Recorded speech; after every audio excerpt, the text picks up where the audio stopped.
और आप सभी साथियों का बहुत बहुत स्वागत है। इस वक्त मैं मौजूद हूं राजगढ़ लक्ष्मणगढ़ विधानसभा क्षेत्र के गांव खरकड़ी चावंड सिंह। गांव के पीछे और गांव के साथ खरकड़ी के साथ में चावंड सिंह का नाम कैसे जुड़ा, इस बात को मैं आप सभी के बीच में बताना चाहता हूं।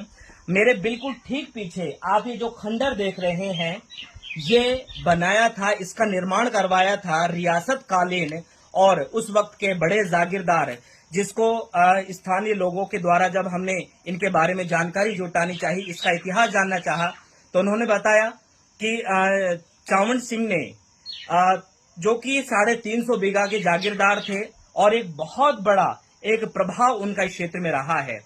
उन्होंने सैकड़ों वर्षों पहले इस किले नुमा जो एक इमारत है उसका निर्माण करवाया था।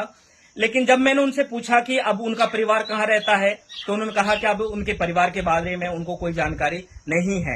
मेरे बिल्कुल ठीक पीछे आप ये जो विहंगम दृश्य देख रहे हैं, ये गांव है खरकड़ी चावंड सिंह। देखा जाए, एक वक्त था, एक समय था जब ये किला, जब ये इमारत पूरी तरीके से आबाद हुआ करती थी। यहाँ एक परिवार रहा करता था। उस रियासत कालीन जो जागीरदार थे चावंड सिंह का परिवार या स्वयं भी यहाँ पर रहा करते थे। लेकिन धीरे धीरे ये कह सकते हैं कि वक्त की मार के साथ साथ ये इमारत है वो भी पूरी तरीके से जीर्ण शीर्ण हो गई है। अब जरूरत है, ये बाढ़ जो रही है, ये इंतजार कर रही है उन लोगों की कि कब लोग आए, कब मेरा पूरी तरीके से पुनः जीर्णोद्धार हो। अगर हम बात करें पर्यटन की, बात करें, अगर हम ये कह सकते हैं कि टूरिज्म की अगर बात करें, तो ऐसी जगह यदि पुनः जीवित कर दी जाए तो पर्यटन को भी हम लोग बढ़ावा दे सकते हैं। आप देख सकते हैं यहाँ पर उस वक्त का कोई टांका रखा होगा, उस वक्त का कोई पानी का यहाँ पर रखा होगा। ये जो जगह है, ये जगह मैं आपको बता दूं कि 1, 2 और 3 मंजिला मकान, 3 मंजिला इमारत ये रही होगी। अभी भी इनमें सीढ़ियों के निशान यहाँ पर हैं। इस तरफ अगर हम आए, मैं कैमरामैन साथियों से कहूंगा कि इस तरफ दिखाएं। ये जो जगह है, यहाँ आज भी सीढ़ियों के निशान बाकी हैं। इस तरफ भी सीढ़ियों के निशान बाकी हैं। ऊपर झरोके हैं और उनके जो जंगले हैं उनके निशान अभी भी बाकी हैं। लेकिन ये कह सकते हैं कि उस वक्त ये फला फूला रहा होगा। बिल्कुल मेरे ठीक सामने जो जगह है, मैं कैमरामैन से चाहूंगा कि वो इस दृश्य को भी दिखाएं। इस तरफ ये कुछ कमरे हैं, ये आप देख रहे हैं, ये ऊंचाई है। इस तरफ भी कुछ कमरे रहे हैं जो आज पूरी तरीके से ये कैसे खस्ता हाल में है, जीर्ण शीर्ण अवस्था में है। अगर थोड़ा बहुत अगर बचा है तो ये जगह बची है।